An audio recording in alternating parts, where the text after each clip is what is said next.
வணக்கம் ஃப்ரெண்ட்ஸ். இன்றைக்கி நம்ம எங்கே இருக்கோம் அப்படின்னு பார்த்தீங்கன்னா, சென்னை சென்ட்ரலில் இருக்கோம்.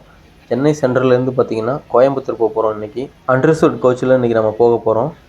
அண்டர்சூட் டிக்கெட் பார்த்தீங்கன்னா சென்னை சென்ட்ரல்லேருந்து கோயம்புத்தூருக்கு ₹175. ஆலப்பி எக்ஸ்பிரஸில் அண்டர்சூட் கோச்சில் நம்ம போக போகிறோம். இந்த ட்ரெயினில் பார்த்தீங்கன்னா முன்னாடி ஒரு அண்டர்சூட் பெட்டி இருக்குது, பின்னாடி ஒரு அண்டர்சூட் பெட்டி இருக்குது. மொத்தமே 2 அண்டர்சூட் பெட்டி தான் இருக்குது இந்த ட்ரெயினில். சென்னை சென்ட்ரல்லேருந்து பார்த்தீங்கன்னா 8:55க்கு இந்த ட்ரெயின் எடுக்கும். அதே மாதிரி பார்த்தீங்கன்னா கோயம்புத்தூரில் 4 மணிக்கெலாம் ரீச் ஆகிடும்னு சொல்கிறாங்க. ட்ரெயின் கிளம்புறதுக்கு பார்த்தீங்கன்னா இன்னொரு 10 நிமிஷம் தான் இருக்குது. அதுக்குள்ளே பார்த்தீங்கன்னா அண்டர்சூட் பெட்டி ஃபுல்லாக ஆகிடுச்சிங்க. இன்னும் பார்த்தீங்கன்னா மக்கள் கூட்டம் வந்துட்டு தான் இருக்காங்க. நான் எதுக்காக கோயம்புத்தூர் போகிறேன் அப்படின்னு பார்த்தீங்கன்னா, வெள்ளையங்கிரி மலை ஏற போகிறேன். வெள்ளையங்கிரி மலை பார்த்தீங்கன்னா ஆல்ரெடி ஓப்பன் பண்ணிட்டாங்க February 1லேருந்து. இன்றைக்கி டேட் பார்த்தீங்கன்னா February 7. நாளைக்கு நான் வெள்ளையங்கிரி மலை ஏற போகிறேன். அதுக்காக தான் பார்த்தீங்கன்னா கோயம்புத்தூர் போகிறதுக்காக நான் இந்த ட்ரெயினில் ஏறியிருக்கேன். தக்கலில் டிக்கெட் புக் பண்ணேன், பட் ஆனால் டிக்கெட் கிடைக்கல. சரி, நம்ம போகும்போது அண்டர்சூட் கோச்சில் போயிட்டு வரும்போது பஸ்ஸில் ஸ்லீப்பரில் வந்துடலான்னு சொல்லிட்டு பிளான் பண்ணி ட்ரெயினில் ஏறியிருக்கேன். நான் போன நேரமோ என்னமோ தெரிலங்க, ட்ரெயின் பயங்கர கூட்டம். நீங்கள் ஃபேமிலியாக வரீங்க அப்படின்னா அண்டர்சூட் கோச்சில் கண்டிப்பாக வராதீங்க. நான் சிங்கிளாக வரதுனால அண்டர்சூட் கோச்சில் ஏறியிருக்கேன். ஃபேமிலியாக வந்தேன்னா கண்டிப்பாக அண்டர்சூட் கோச்சில் வர மாட்டேன்.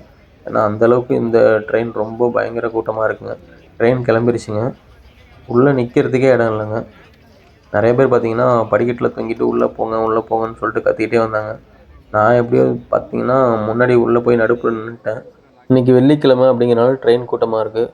நிற்கிறதுக்கே இடம் இல்லை. நிறைய பேர் பார்த்தீங்கன்னா மேலே ஏறி உட்காந்துட்டாங்க. ஒரு சீட்டுக்கு 5 பேர் அப்படிங்கிற மாதிரி தான் உட்காந்துட்டு வந்தாங்க.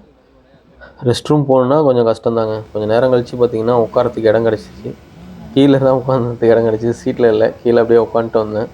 அதுக்கப்புறம் பார்த்தீங்கன்னா ரெஸ்ட் ரூம் போகலான்னு பார்த்தேன், ஆனால் ரெஸ்ட் ரூம் போக முடியல. ஏன்னா ஃபுல்லாகவே ரெஸ்ட் ரூம் போகிற சைடு எல்லாமே கூட்டம். கொஞ்ச நேரம் தான் பார்த்தீங்கன்னா கீழே உட்காந்துட்டு வந்தேன். கீழே உட்காரவே முடியல, ஒரே கஷ்டமாக இருந்துச்சு. அதுக்கப்புறம் பார்த்தீங்கன்னா ஒரு 12 மணிக்கு மேலே ஜோலார்பேட்டை வந்து தான் எனக்கு சீட்டில் இடம் கிடச்சிச்சு. அந்த சீட்டு ஃபுல்லாகவே காலியாகிடுச்சு. ஒரு 5 பேர் இறங்குனாங்க. அதுக்கப்புறம் பார்த்தீங்கன்னா இடம் கிடச்சிச்சு, அப்படியே உட்காந்துட்டேன்.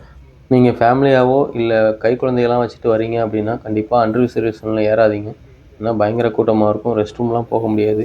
நைட் டைம் அப்படிங்கிறதுனால ரொம்ப கஷ்டமாக இருக்குங்க. பகல் டைம் அப்படின்னா கூட கொஞ்சம் மேனேஜ் பண்ணிக்கலாம். நைட் டைமில் நம்மளால் தூக்கத்தையும் கண்ட்ரோல் பண்ண முடியாது. அதனால் நீங்கள் பார்த்தீங்கன்னா அண்டர் ரிசர்வேஷனை அவாய்ட் பண்ணுறது நல்லது நைட் டைமில். ட்ரெயின் ஸ்டேஷனில் நின்றதுக்கப்புறம் பார்த்தீங்கன்னா ஒரு டீ குடிச்சிட்டு, சரி இதுக்கப்புறம் கொஞ்சம் நேரம் ஒரு 4 மணி நேரமாவது தூங்கினா தான் அடுத்த நாள் நம்மளால் மலை ஏற முடியும் அப்படின்னு சொல்லிட்டு தூங்கினேன். அதுக்கப்புறம் பார்த்தீங்கன்னா நான் இடையில எங்கேயுமே எழுந்திரிக்கலைங்க. நல்லா தூக்கம். நல்லா தூங்கிட்டு அதுக்கப்புறம் பார்த்தீங்கன்னா 4:30க்கு கரெக்டாக பார்த்தீங்கன்னா கோயம்புத்தூர் வந்து எந்திரிச்சேன். அது வரையும் இடையில எங்கேயுமே நான் எந்திரிக்கல. ட்ரெயின் பார்த்தீங்கன்னா இன்றைக்கி லேட்டாக தான் வந்துச்சு. இல்லைனா ஆக்சுவலாக 4 மணிக்கு வரணும். பார்த்தீங்கன்னா 4:30க்கு மேலேயே ஆகிடுச்சு. 4:45 ஆகிடுச்சின்னு நினைக்கிறேன். கோயம்புத்தூர் ரயில்வே ஸ்டேஷனில் ஒரு டீயை குடிச்சிட்டு அதுக்கப்புறம் பார்த்தீங்கன்னா காந்திபுரம் பஸ் ஸ்டாண்டுக்கு பஸ் ஏறிட்டோம்.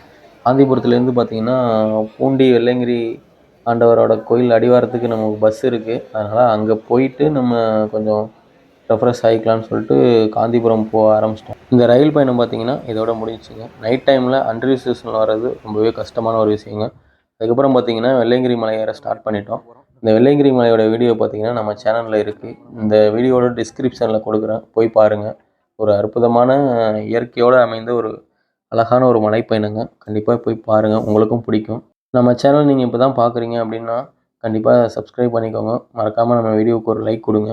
நீங்களும் என்ன மாதிரி நைட் டைமில் அண்டர் ரிசர்வேஷனில் பயணம் பண்ணியிருந்தீங்க அப்படின்னா உங்களோட அனுபவத்தை கமெண்டில் சொல்லுங்கள், நான் தெரிஞ்சுக்கிறேன். மீண்டும் அடுத்த ஒரு நல்ல வீடியோவில் சந்திக்கிறேன் ஃப்ரெண்ட்ஸ். நன்றி, வணக்கம்.